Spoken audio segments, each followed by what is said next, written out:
Hello, everyone, and welcome to the Dyslexia Life Hacks Show. I'm your host, Matthew Head, and in this episode, I'm talking to Stephen Martin. He's one of the founders of The Truth About Dyslexia, which he founded in 2018 to help adults with life, work, and their relationship.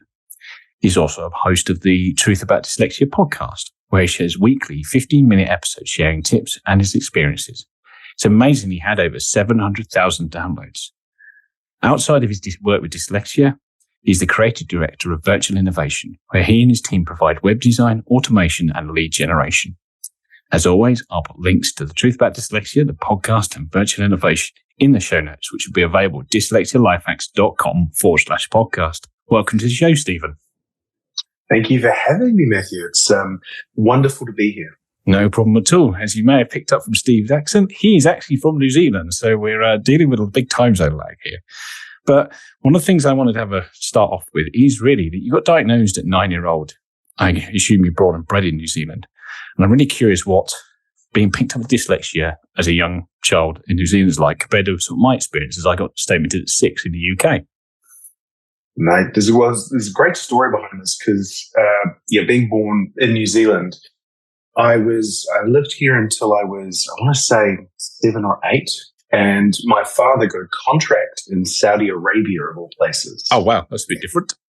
That's a bit different. It's always nice to have a curveball in a story, right? Oh, yeah, definitely. and so we moved over there when I was 8 years, I want to say 7 years old, over to Saudi Arabia, joined a private school for 4 years in total. I lived over there.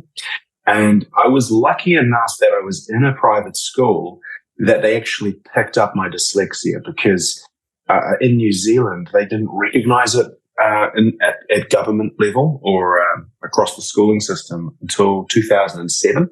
Wow. So I would have that late? Yeah, that late. Yeah, it was, there's a story there as well. But when it comes to my diagnosis, I was really struggling in class, and one of the teachers recognized that I was really at pains to copy words off the board. It just wasn't happening. It's causing me headaches. There was issues with what I was copying. And that was how they worked out something was wrong.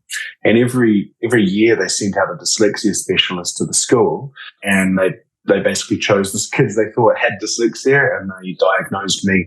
It must have been, trying to think back at how old I am, would have been in 94 or 95, I'm guessing. Okay. Yeah, back in the day. That is a curveball because I didn't think you were going to talk about Saudi Arabia. So was that like a New Zealand or British-based school in Saudi Arabia?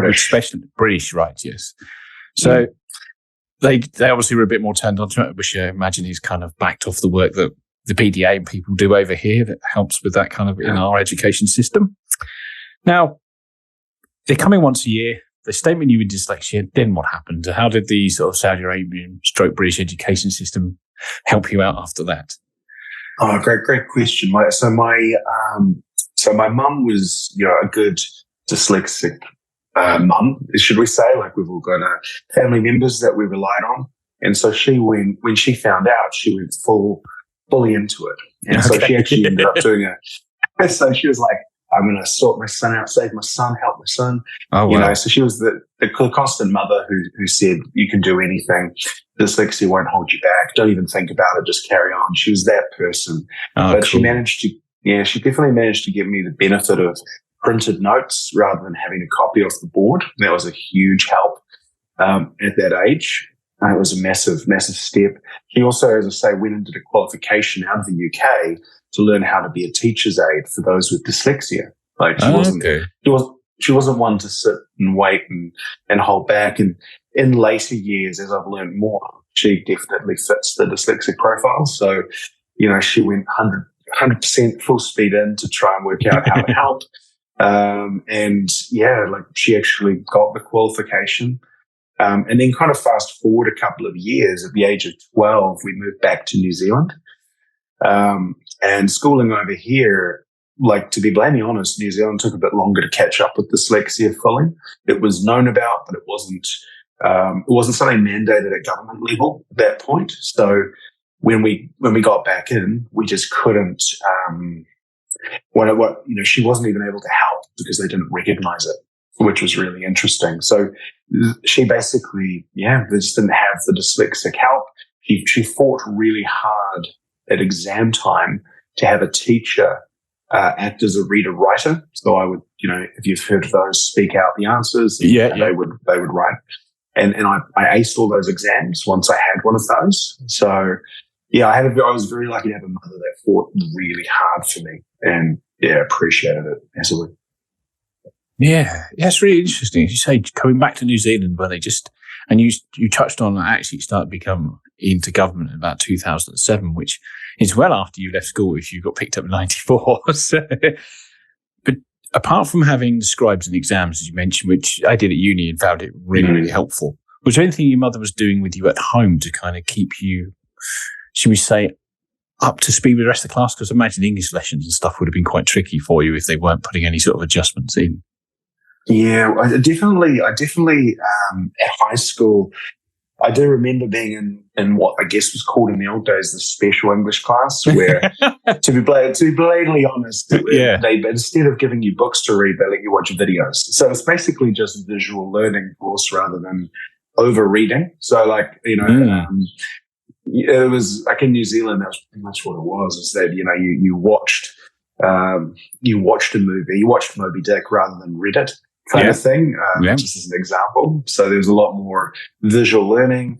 It kind of reminded me just how little they knew 20, 25 years ago, 30 years ago about this stuff. It was so much more limited, at least over in the colonies. Over here, it was at least. Yeah. And how?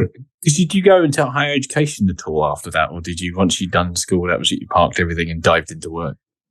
Oh, great question. Like I came out of school, I remember Form 7, I'm not sure if they call it the same thing over there, but 7th form back when I was there, someone said to me 3 months in, did you know you can walk up to the counter and just sign yourself out of this place? And I was like, that's a good idea. So I did that day.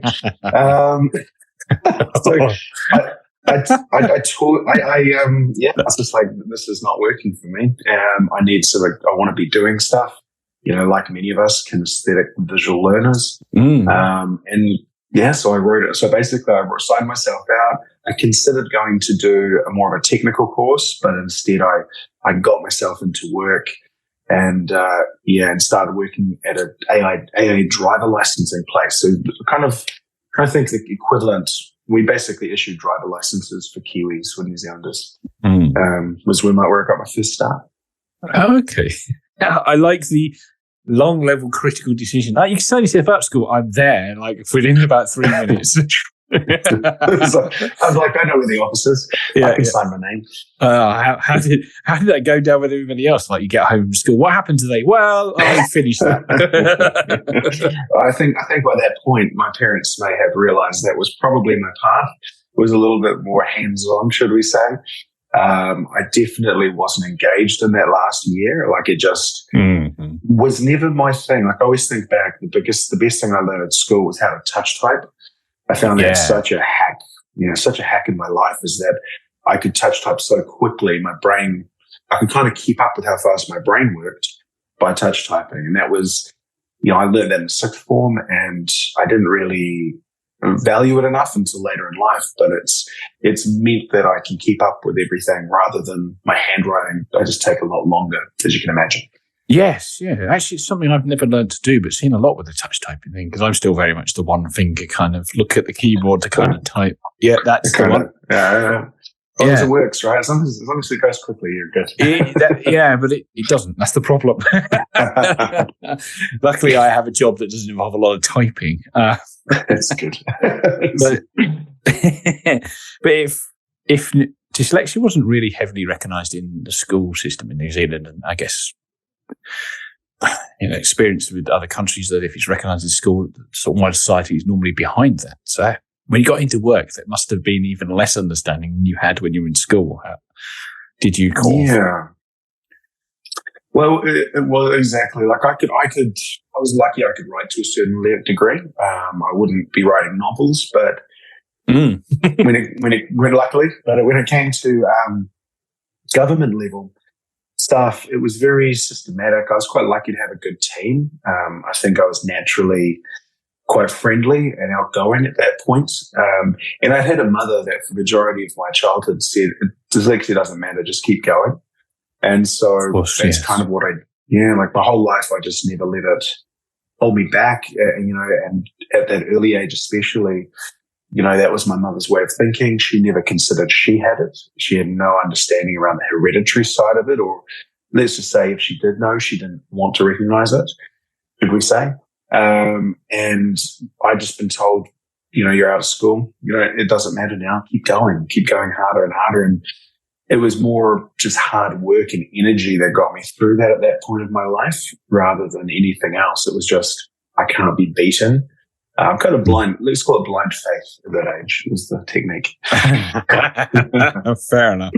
And you said you were dealing out licenses initially, but what did your career look like in its early stages? As you left school, I need a job, I want to get hands-on, but I guess you didn't really know what you wanted to do with yourself. You just wanted to be out of school at that point in your life, right? Exactly. But so you're kind of going through my job history was, not that dyslexics all have a 1-year job process for short-term jobs. You haven't heard that before, have you?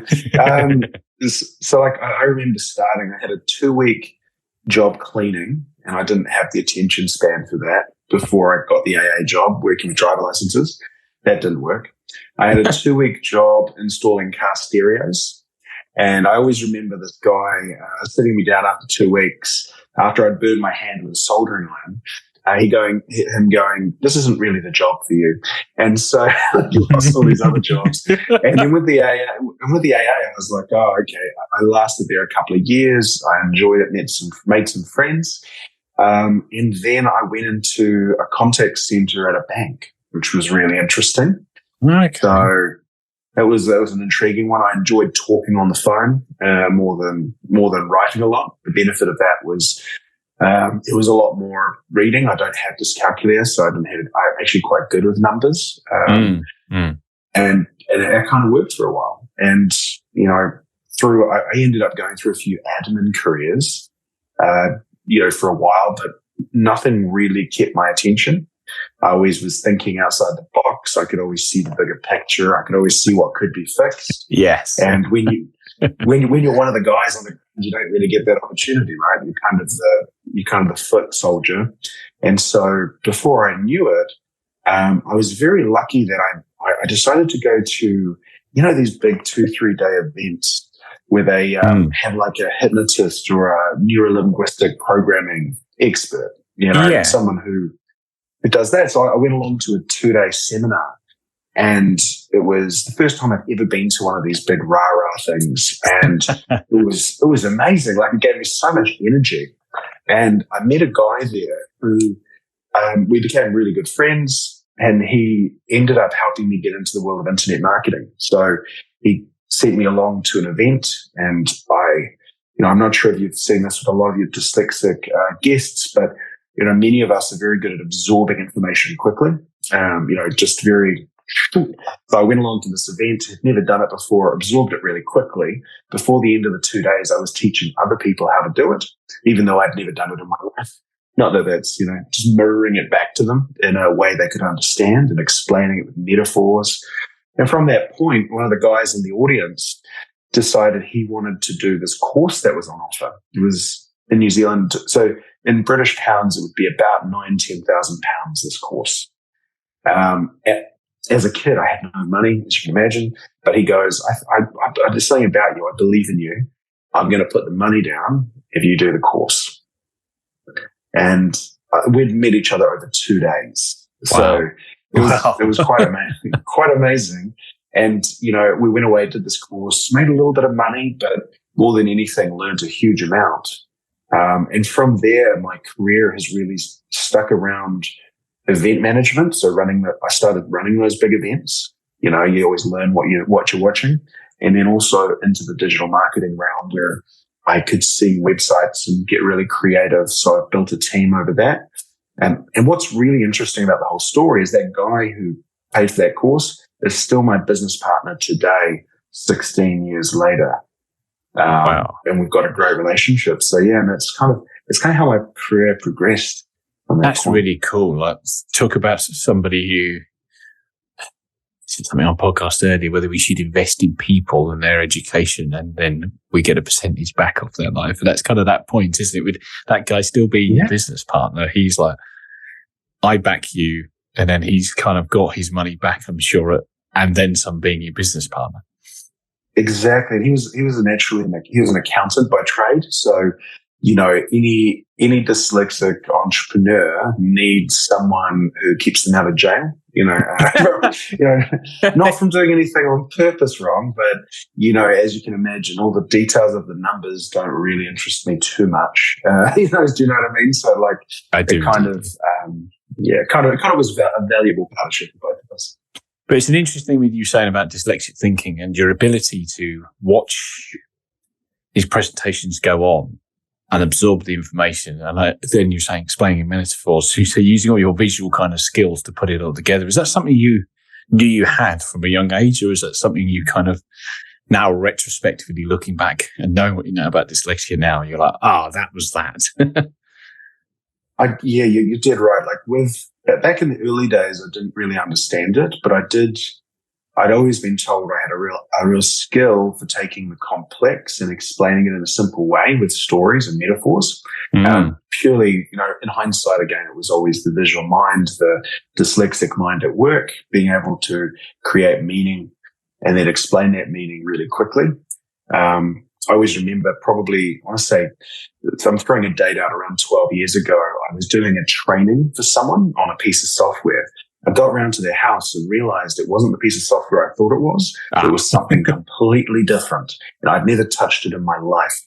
But I managed to do a 2-hour training on a piece of software I'd never used before for this person. And she had no idea that I'd never touched it. And it was just purely intuition and explanation.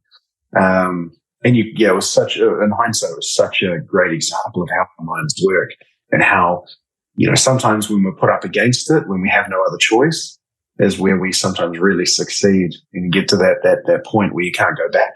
Yes. And it's interesting. Yeah, I guess from that point onwards, once that guy had invested in you, you started being self-employed, which rather than, as you alluded to earlier, being one of the foot soldiers, not being able to use your creativity, you rushed to get out of school as quick as you could. And then once you happened by sheer happenstance to go to this event and find the thing and bump into the right person at the event, it sort of took off. 100%. And that was really the, it was, we can all say luck, but you've got to kind of put yourself in those positions. And I think there was always something in my gut that said, I wasn't the person to just press the button on the computer, just to click repeat. And so, although I didn't come from an entrepreneurial family, both my parents, they dabbled a little bit, but, I had to learn the hard way of getting a lot of stuff wrong as an entrepreneur. But once you get there, you don't go back, right? It's hard to. Yeah, I imagine so. And so would that be where virtual innovation comes from? Because that's sort of your marketing arm of, you got your two kind of businesses, and we'll get on to the juicy dyslexia one in a minute. Yeah. So virtual innovation, I basically always was in the web design space. So putting up websites, I love the design elements, user experience, how do people go through a journey online. It interested me to imagine customers sitting on one end of Google going through. And so that was always the bit I loved. And so I've probably had 4 businesses in it. The first one was a complete and utter failure. You learn how little you know about business. Yeah. I then tried another one with 3 business partners, and that got to a good size. We got some big clients. I learned a huge amount, but again, going through that process, I learned how to pick different partners, which was a real learning experience because human communication is challenging enough. I then built a little company and sold it, and then about 8 or 9 years ago now, I decided to create virtual innovation with that original business partner. And the kind of concept was we weren't going to name it after a website company, because I knew my dyslexic mind by that point and knew I was going to have a bunch of interesting ideas that I'd want to use this company as a vehicle for. And so that's where it started. It's kind of the main work it does is websites, but we've also got a couple of software as a service businesses in it. We hire Filipino virtual assistants for entrepreneurs, a lot of right brand entrepreneurs, and a bunch of other interesting, weird stuff that my brain has come up with over the years. We just I have my team work with me to implement, which is, it keeps me interested, right? Keeps me focused, should I say, to a point. I think that's an interesting learning process, isn't it? To have your box of tricks not so narrow that you can start building stuff on top of it if needs be. Yeah, it's a good learning experience. Like in the old days, I was really tight, but now I'm like, okay, I know how my brain's going to work. I'm going to get something to a point. I'm going to have to hand it off to someone who's more of a repeater. I kind of call the people that just are happy to do the same thing for years, give it to one of them, and then I move on to my next random idea. And hopefully I pick a good one. It's always the hope of this. Yes. And I thought it was interesting what you were saying about imagining the user experience of a website from the person's click from Google into it. And when I built my website, it was doing the same thing. Like, how does this flow? What does this feel like? It's that sort of journey through it. It should all flow nicely. And there's always bits that bug me even to this day where I'm like, how do I get that little bit easier? Perfectionism, that's a whole nother podcast on that for us. And I think, and like one of the things the way I explain it, or the way I've learned to explain it is, when you're developing anything, be it a website, developing any bit of material for your business or for yourself, is you've got to remember, majority of the time, we're looking at it from a knowledge level of, say, 8 or 9. We understand what we're doing. We understand the content, the information, all this detail. But the average visitor is probably a 2 on the scale of knowledge. They don't know as much as us. And so there's this giant gap or bridge between the two. And it's trying to understand, how do I get my 8 level knowledge down to a 2 level so that people can actually absorb it? Because if you just speak at this level on your website or your flow or your user experience, people are just going to get lost. They're going to go, this is just too hard, or I'm not with you. And so when you can bridge that gap in anything, any communication, you just win. That's how I've done it. Yeah, that is a very good point. And it takes a lot of understanding, doesn't it? Because the deeper you get into something, like you've been doing website design for a very long time, the more you naturally understand. So it's harder to see where your level is compared to someone who's never seen it before. I'd say that's the biggest dyslexic problem I see for business owners is they don't realize how good they are. They just don't realize it, because they can't see how good they are. They think everyone else can do exactly the same thing, which is just not real. Yes. And it's something I struggled with for a long time, because you see all the good bits that you do, or I saw the good bits that I did as everybody else could do this, and I'm just weaker at these things, rather than actually maybe I'm stronger at these things. And other people can't see it the same way. And it took a long time to get used to that. It's a huge moment. And I think anyone listening, take that away, is that, you can only see things from your perspective. And I did this with my 7-year-old stepdaughter the other day, trying to teach her perspective, because kids, it's really hard to understand perspective. And so I was sitting next to her. Her mother was brushing her hair. And I said to her, Mila, you've only got one ear. I can only see one ear. That's all you have. That is the truth. And then her mother, sitting behind her, goes, Mila, you've got no ears, because she couldn't see them with her hair there. Yes. She said, you've got 0 ears. And then her auntie across the room goes, Mila, you've got 2 ears. I'm right. And so just trying to explain truth versus perception to a kid, because, and this is the same with dyslexics. We kind of have always thought we've got no ears, but actually there are people looking at you from different angles who can see the value or the different perspective of the same truth, if that makes sense. Yes, it does, most definitely. And it's very useful to be surrounded by people who are able to reflect some of the things back to you that you don't realize you do naturally. Great. So agreed. Yes. So that brings me on to the truth about dyslexia. So you set it up with 3 people in 2018.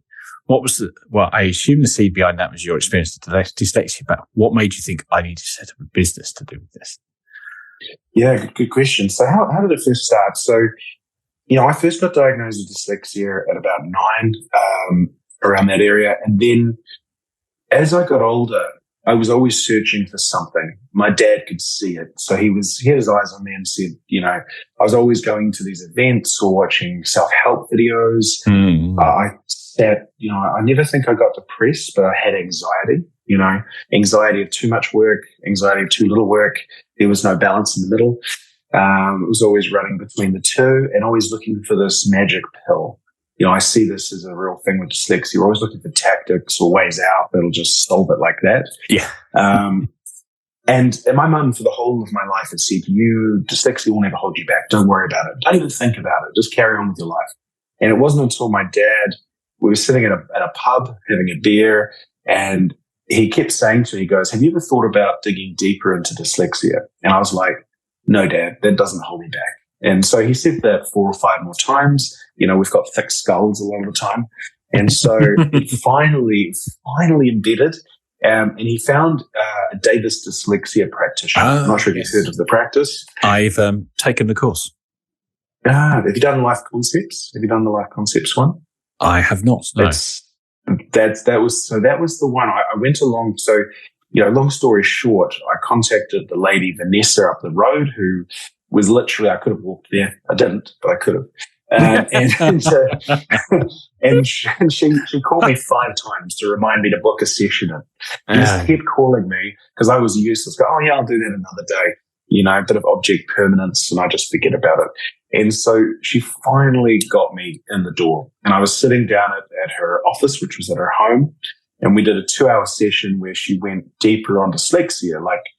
I, like many in my early 30s, had worked out the hacks to deal with reading, writing, and spelling. I had Grammarly, I had all the tools.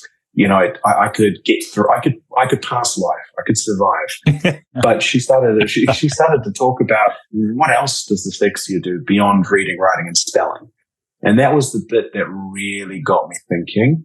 And I always remember sitting at the table, and she had some builders around working on her deck.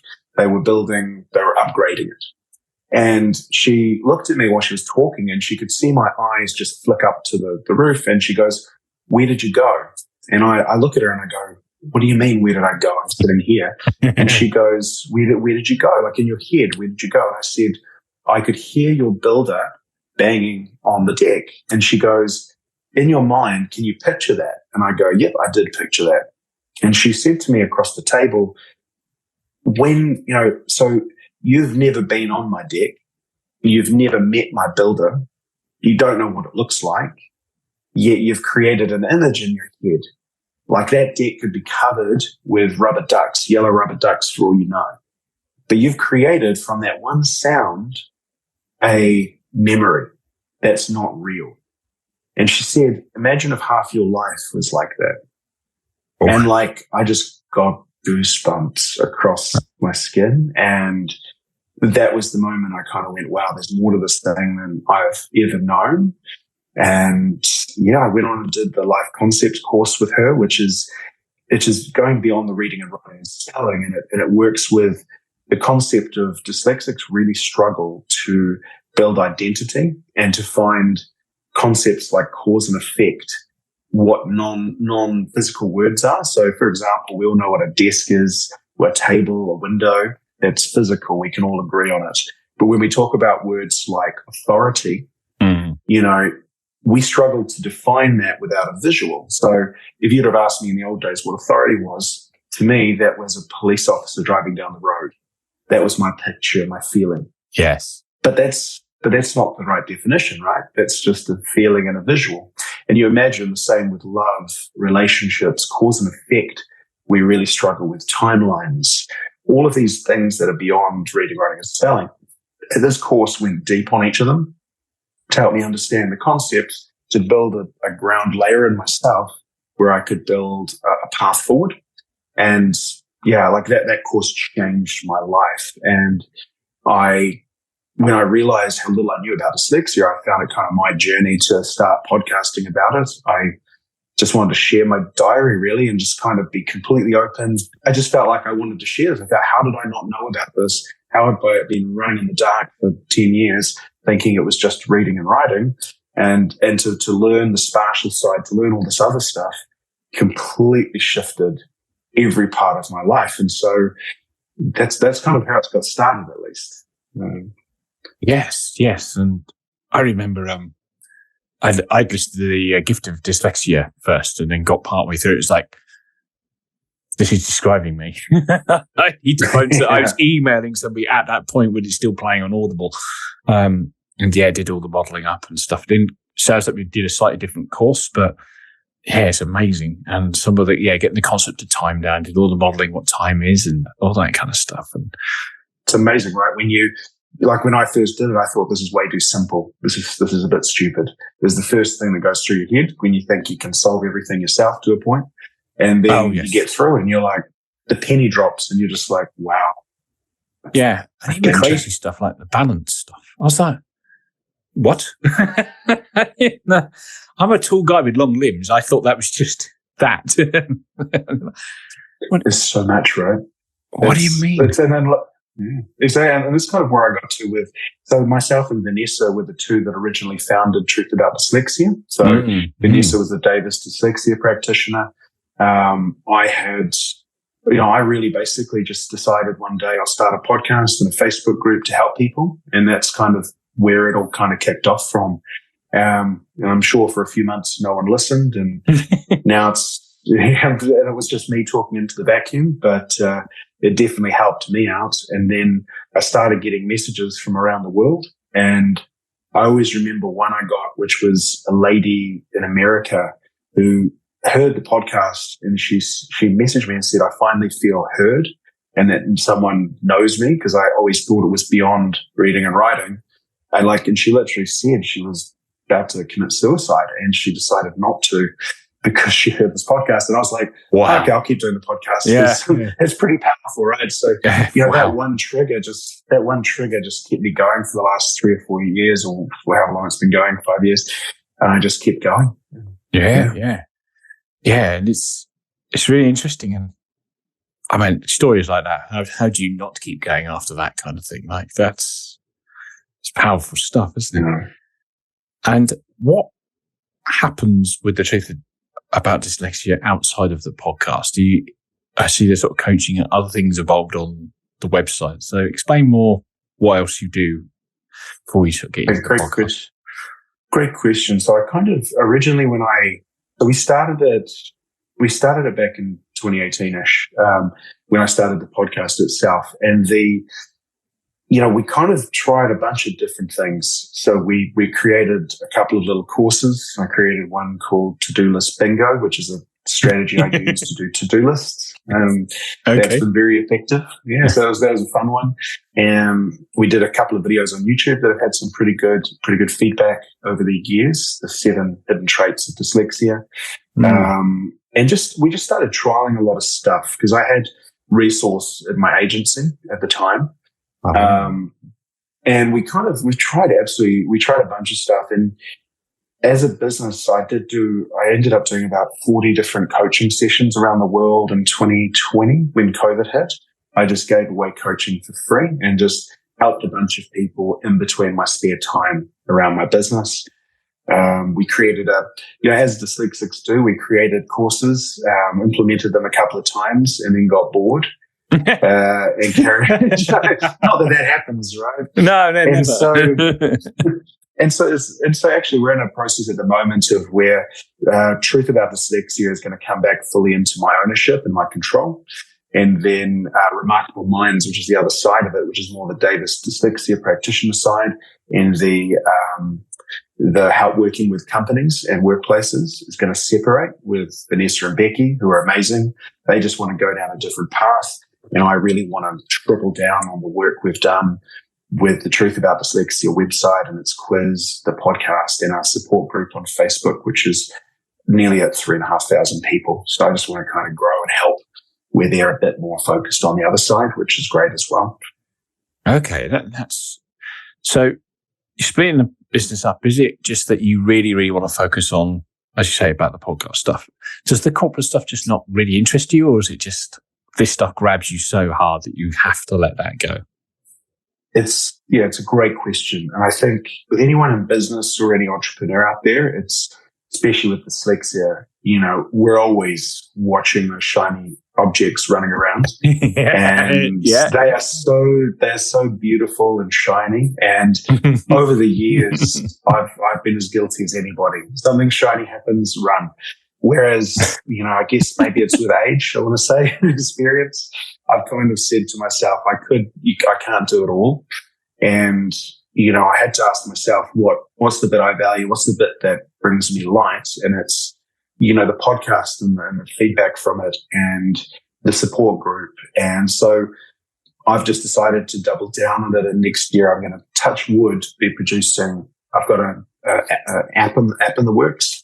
I'll have a few different really short courses for dyslexic minds, just about solutions I've found to help people kind of break through the barrier of just realizing that dyslexia is so much more than reading, writing, and spelling, because that if someone gets that breakthrough and realizes that awareness and finds some tools to help them, like, honestly, that was the penny drop for me. So if I can try and help more people, that was, just where my passion laid a bit more.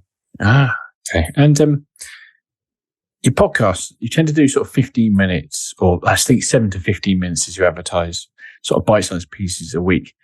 What made you think of doing the short form? Because it's the polar opposite of what we're doing here. So I'm curious what sort of drew you to that thing. Yeah, good question. Like, literally when I first started, I just wanted to build consistency, because I think, the other challenge of dyslexics and those with ADHD as well is it's very hard to create long-term consistency.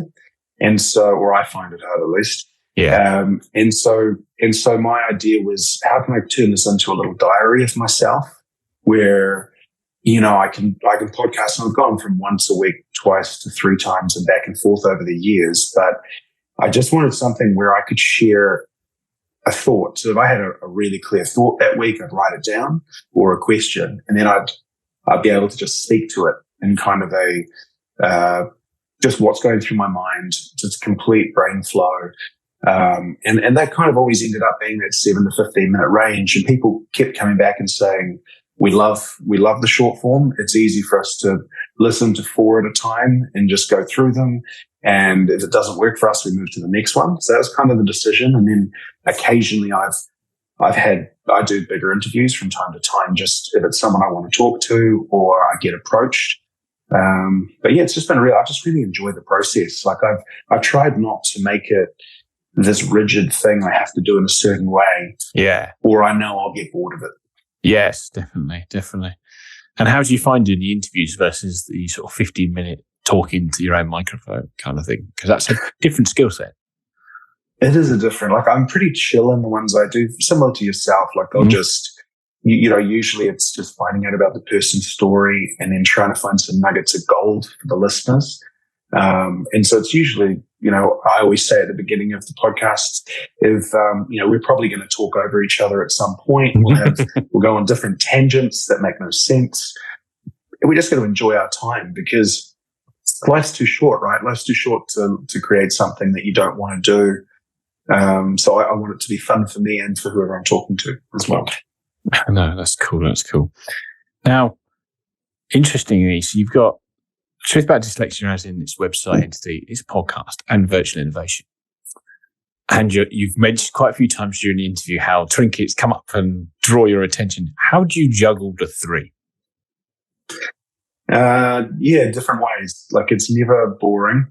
I kind of, one way I've worked out is that my life will never be boring, is the lesson I've learned. And the more it gets boring, and I've done podcasts on this as well around self-sabotage, because you hit a point where everything's too easy, and we have got to be the most likely to sabotage it because it's boring. Like, the minute you hit boredom mode, you're in trouble. And so, I always remember from an ADHD point of view, I spoke to a guy called Dr. Hallowell out of the US. Amazing guy. He's dyslexic. He's got ADHD.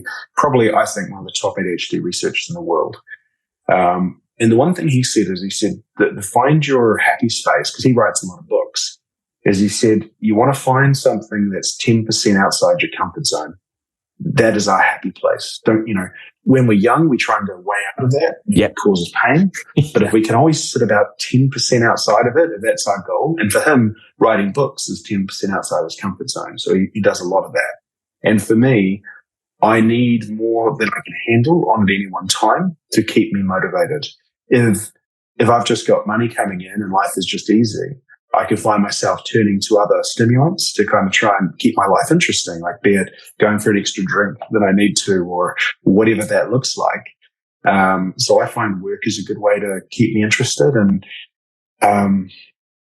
probably the thing I've learned the most is I've built more momentum in my businesses than I've ever done. So truth about dyslexia has a lot of machinery behind it, automation and, tools. Like when someone does our quiz, it's all managed. I've taken a lot of the boring parts of the workout just due to having done it for so long.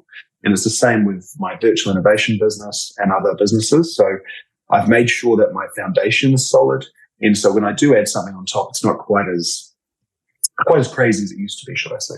Yeah, that's a really good point. I haven't heard it put like that before, because I've sat there doing various tasks and it's like, I kind of, as you say, you get bored of it. And I'm looking at it like, I could do this. I just need, say it's a job at work. I just need 2 8-hour days of focused attention, which is fine. We'll do this, blah, blah, blah. I'll have lunch in the middle of the day. It'll be fine. Can't do it. Staring at everything. Like, what is wrong with me? I can easily do it. But I wonder if that's it. It's just so far within my comfort zone that I actually can't drive my brain to make me do it. Yeah. I find a lot of dyslexics I've worked with have, we can do an 8-hour job in 2 hours, is what I sometimes look at. We can do 8 hours of hard work in 2 hours. And then when it comes to that boring, repeating stuff there's just no interest. It's purely just a processing task. They're the things we struggle with the most. It's like making sure we do our washing, is the harder piece of the day than it is coming up with the next big idea over on this side. And then, so that's why that's why I found routine has been huge over there. And one of my sidelines, so one of the things I learned early on in business is I hired an assistant from the Philippines, who's basically, that writes a lot of my emails. I work with them through WhatsApp and they help manage me. I'm like Ren's my assistant, who's amazing. She's got 3 kids and I'm her 4th. And she just books things. She's got so much control over me and just looks after my diary. And, it's amazing. You get that and it's working. Yeah. And it is interesting, like automation and routine are very important. And I find them very important. Like I must do this and then this and then this. It's not the super stiff, rigid thing that it has to be done or the whole world ends. But if I didn't put stuff down in a routine, it just wouldn't get done. just wouldn't get done, right? Like it's like you can just miss things, it's like, and the thing people have to remember as well is once you become aware of the dyslexic mind and what it's doing, you don't get angry at it anymore. You just laugh. Yeah. Like I just laugh. Like there are times where I've completely had such a clear visualization. I've sent a message to someone in my mind. It is so clear it's been done. And then 4 days later, I find out I completely didn't send it in real life. I sent it in my brain. And the old me would have been stupid, man. What an idiot. But new me's like, you got me again. Yeah. And then carry on with the rest of my life. Yeah. The best one, however, was I got to the gym once and I was trying to get everything, my water bottle, my towel, like the gym felt so much work for my brain. I got there, it had everything there, and I completely forgot to put my shoes on, and I still had my flip-flops or my jandals on. And I was like, I just laughed, and I took a photo and posted it and said, "Here's the dyslexic brain at work." Yes. Yeah, I have to pack everything the night before because I can't trust the morning me to get it right. Yeah, exactly. Day before me and same day me. There are definitely 2 versions of my life, I think. Yeah, there are definitely. Yeah, forward planning helps a lot. Yes. Right. All guests that come on the podcast get 3 rapid fire questions from me. They don't necessarily need rapid fire answers from you though. So let's dive into the first one. What prejudice have you had about dyslexia that's been proven wrong? Yeah, well, probably the biggest one is I thought it was all reading, writing, and spelling. That's what I was taught at 9, 10 years old. It was all about that. didn't have any understanding of how it's connected to the visual kinesthetic side of my mind. No knowledge of any of that. And then, as I say, when that penny dropped, it's kind of like the Matrix, which pill are you going to take? And you realize how you're built. You just realize, I was built differently. And I could accept it and I could move forward. It's until I realized that I just, there was always something missing. There's always a piece of, something not quite there. And then now I know it. I can never go backwards. Yeah, definitely. I think embracing dyslexia and understanding what it is certainly unlocks a lot of doors once you've got to grips with it all. It's such a boring answer, right? But it's it took us so long. The first thing for everything is awareness. And it's such a boring first step. But my God, is the powerful one. Like the minute I'm aware you can accept something. The minute you accept something, the way your mind approaches things is different and everything changes. It's the seed. But it's not, people always want the end result or the tactic that's going to do it, whereas the first bit is that awareness, I've found at least. It is, because the tactics come, don't they? Directly you've got a bit of awareness, you're less, even see things, you're less nervous about putting help with dyslexia, whatever with dyslexia in Google. And suddenly all this other stuff pops up and you go down a rabbit hole of a YouTube channel, a podcast, a website, or whatever suits you, and then start opening more doors and it sort of cascades from there. And the trick really is our brains work right to left, in my opinion. So we don't work from starting point to finish. Our brains aren't linear. We always go the pretty way to get somewhere. It's never a straight line, right? Yes. People go, oh, that's just an entrepreneur's journey. No, it's not. Dyslexics do that every minute of every day. Even putting the washing on, we'll do 3 other things, and nothing is straight line. So when you realize that, all you have to do is get better at articulating the problem in your mind and trusting your brain's going to work it out. Dyslexic minds are built to solve problems. So if you can define problems better, you will get better answers. And that's usually the secret I find with a lot of the coaching I do, is most of us are so stuck in the how, we miss the what and the why. We're just so stuck in how do I do something, we miss the obvious around us. Yes. Yeah, very much so. Okay, then. Second question is rapid fire set. If an alien landed and you had to describe dyslexia to them, how would you do it? Oh, good question. Very good question. How would I explain it to them? I would probably say when kids are young and when human children, because they're aliens, I'd make sure I specified, when human children are young, I believe that at the age of anywhere between 1 and 4, I don't know the exact age, 80% of the population start to go down the symbolic thinking route. They find it easy to read, to write. They can assess symbols. But humans are not born that way. As a baby, we don't know our mother because she's got a label on her. It doesn't say mum. That's how we know. It's her smell, it's her feel, it's her touch. And it's the kinesthetic visual kind of senses. 20% of the population, in my belief, stick to that going forward in life, and their brains default to it. And so with that default, it makes it easier for them to be spatial thinkers, creators, entrepreneurs, big dreamers. They can learn to read and write, but it takes a lot more brain power. And so we call those people dyslexics. That's how I would probably explain it. That's a cool answer. Very, very good answer there. Okay, and the final question is rapid fire set, and you're not allowed to promote your own stuff for this. But seeing as this is the Dyslexia Life Hack show, what is your favorite dyslexia life hack? Oh, so many. I was thinking about this because ChatGPT is something I'm using more and more. I'm really enjoying it. I'm seeing a lot of dyslexics enjoy it as well, because it's kind of like a filter for our thought process. You can verbalize into it and it comes out with the answers to a point. And there's a great tool called OmniReader. I'm not sure if you've come across OmniReader. I have not. Journeys. No. So you can install this in Google Chrome.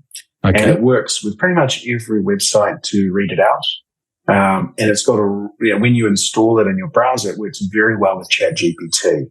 So it actually adjusts the ChatGPT bar to actually read everything to you in different accents and speeds. I found that really helpful. Yeah. Cool. That is a different hack to ones I've heard before, but I thought I'd say the good one for you. Let's say the good one. No, that's really cool. And it's interesting how much more the ChatGPT stuff is coming out and using it for various different things, whether it's to nudge something along or just check something before you send it, or particularly that thing I quite like. I put something in and then tell me what you've changed. So, that's what I missed. It's good. You realize how much you missed, right? Yeah. Right. As we bring this podcast to a close, where can people find you if you want people to get in contact with you? And is there anything else you'd like to add? Yeah, well, thank you for having me. And I guess for anyone who's listening, you can just search Truth About Dyslexia in the podcast library. Truthaboutdyslexia.com has a great little quiz we've put together. And we've also got a support group called Truth About Dyslexia. If you type that into Facebook, you'll find it quite easily. And really, just for anyone out there, just understand that there's so much more to learn, and just keep listening to this podcast and other podcasts, because this could just be what you've always been looking for to find out more about, because that's what happened to me, and I'm so glad I leaned into it. Yes, definitely. Well, that leaves me to thank you very much for taking the time and getting up early in the morning in New Zealand to come on this podcast. Very welcome. And I want to thank everybody else for taking the time to listen. I will speak to you in the next episode. Goodbye for now.